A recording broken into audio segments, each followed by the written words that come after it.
where today, Poland celebrated a special holiday, Armed Forces Day. This annual celebration of the Polish army attracted thousands of Poles to Warsaw, who demonstrated their patriotism and respect for the Polish uniform. First, the ceremonial changing of the guard at the tomb of the unknown soldier. Then, the laying of wreaths by the president, the marshal of the Sejm, and the Minister of National Defense. And finally, the salute, which could not be missing on such an important holiday for the soldiers of the Polish army.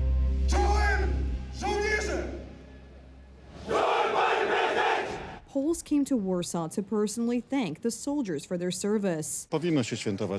Such celebrations should be held so that young people can see how we adults behave and our patriotic attitudes. Whether it is national holidays or Polish identity in general, this tradition and these values should be upheld.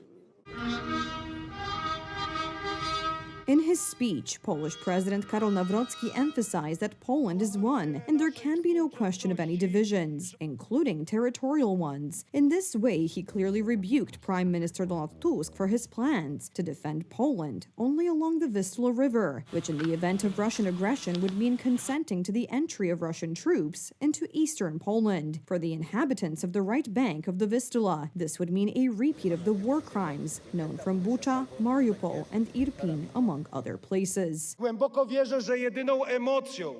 I deeply believe that the only emotion that will be present in the new national security strategy and in the implementing documents will be the emotion of the Polish raison d'etat. There will be a clear declaration to defend every centimeter and every scrap of Polish soil, because Poland is one and the Vistula line is not its border. President Karol Nawrocki also called on the government to end unnecessary discussions and decide to allocate 5% of Poland's GDP to defense spending. In order for Poland to be safe, and for the Polish army and Polish armed forces to be able to develop and modernize, and for us to have more and more Polish soldiers, we should quickly become not the third, but the first strongest army of the North Atlantic Alliance in Europe, and I will strive for this as President of Poland in the coming years. Polish Minister of National Defense Władysław Kosiniak-Kamysz spoke about respect for the defenders of the country. The homeland is not defended only by the army, nor is it defended only by state structures, but by the entire nation, conscious of its rights and obligations. Of course, the Polish army is at the forefront today, as it was then. I bow my head, and together we bow our heads before the sacred Polish uniform. But today's celebration is not only for those who wear the uniform, but for those who carry Poland in their hearts. And that is why, as every year, the Polish Armed Forces Day attracted crowds of Poles. Many of them came to Warsaw from the most distant parts of the country. This is the first time we have participated in such a ceremony, because we are from Silesia, so we came here especially for this, and we are very impressed, very much so. Yesterday we had the opportunity to walk along Wisłostrada and see the huge amount of equipment and troops that had gathered there. And this is the culminating moment of the Armed Forces Day celebrations, a ceremonial parade attended by 4,000 soldiers and 300 pieces of military equipment.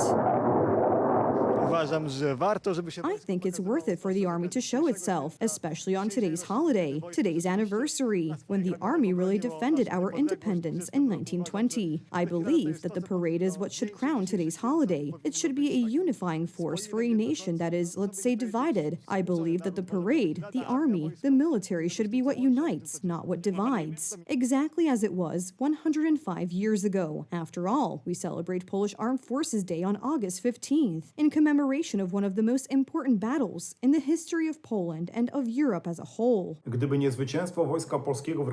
it weren't for the victory of the Polish army in 1920, it would be difficult to imagine modern Poland. We would not have been able to create our own independent sovereign Polish state, which could raise a generation of Poles who would later fight for a free Poland after World War II. Finally, it is difficult to imagine Europe, at least the part of Central and Eastern Europe, which would have been largely flooded with Bolshevism in 1920. Back then, 2 years after regaining independence, Poles united around the most important cause, which was and for many still is their homeland: stop the Bolshevik onslaught and save Europe from the tragedy of communism. The Soviets were a state in which Marx was to take the place of God, and Lenin that of Jesus Christ. Yes, it is a civilization of death and destruction, which the Polish army and Polish soldiers defeated in 1920. Today we are once again threatened by danger from the east: the tragic death of Sergeant Mateusz Sitko, who was murdered while defending the Polish border, shows how real this threat is. A wreath was laid on his monument by the head of the National Security Bureau, Professor Sławomir Cęckiewicz. On the anniversary of the Polish victory over the Bolshevik invasion, for the first time in history, the Polish armed forces also demonstrated their strength on the Baltic Sea, where a naval parade was organized by the Polish Navy. Alaska may prove to be an important stop on the road to peace, and this is what U.S. President Donald Trump has been striving for since the beginning of his second term in the White House. Organizing the Trump-Putin summit is also a major challenge for the organizers. How do the residents of Anchorage feel about these talks, about this meeting? They came to loudly express their solidarity with Ukraine. And for Putin, my real words are, get out of Ukraine. Please. Several hundred people gathered in downtown Anchorage, hoping that the talks between the U.S. and Russian presidents in their city will be the first step toward lasting peace in Ukraine. I think it's good that the two of them would talk, and I hope that Trump realizes that Putin is on a conquest and hold his ground. I think the United States needs to back Ukraine. Elmendorf-Richardson Military Base, the largest military facility in Alaska, is where today's talks between Trump and Putin are taking place. The base is home to about 30,000 military personnel and their families, and it also has its own airport, which greatly facilitates the security of the talks between the two delegations. Journalists from around the world have been gathering at the base's gates for several days. There's huge interest about this summit because all eyes are on this military base. I think that people in Sweden are even more interested in what's happening here than Americans, frankly, that I talk to. There is huge interest in the outcome of the meeting. And no surprise, obviously, because for the Czech public, either from the security or a political perspective, it is of great importance. The organization of the talks in Alaska came as a big surprise to the 350,000 residents of Anchorage. At this time of year, it is usually difficult to find a free hotel here because it is the peak tourist season. And now several hundred journalists, experts, and delegation representatives have also arrived in the city. We're short of everything, but as a local business, we try our best to open our door to host more journalists. And we even provide our own family cars to try to help the journalists. Mr. Jack adds that despite these inconveniences, Alaska is the best place for U.S.-Russian talks. If you look at the history of Alaska, here's a lot of connections with Russian, and I think here is like the bridge to Russian and U.S. And you know the Little Diamond and the Big Diamond Island, they're only 3 miles from each other. In the winter, they're frozen up. You can physically walk to Russia and between the U.S. From Anchorage, Alaska, Rafał Stańczyk.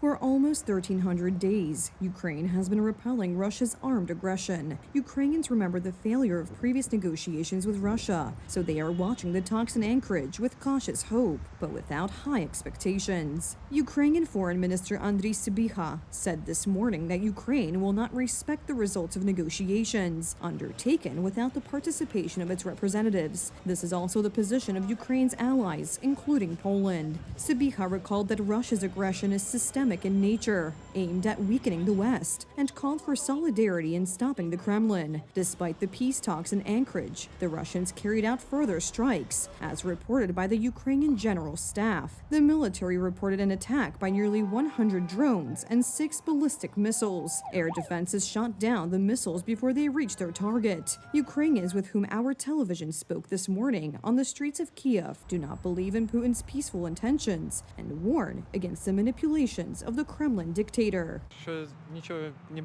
I don't think anything will come of it. Maybe there will be some kind of appeasement, but in my opinion, the war will continue. It's business. Russia has already built drone factories. They are producing them, and the war suits them. Even if it ends soon, we will fight again. There should be a truce. First, peace in the sky, then the return of territories, those that we can hand over to our so-called brothers.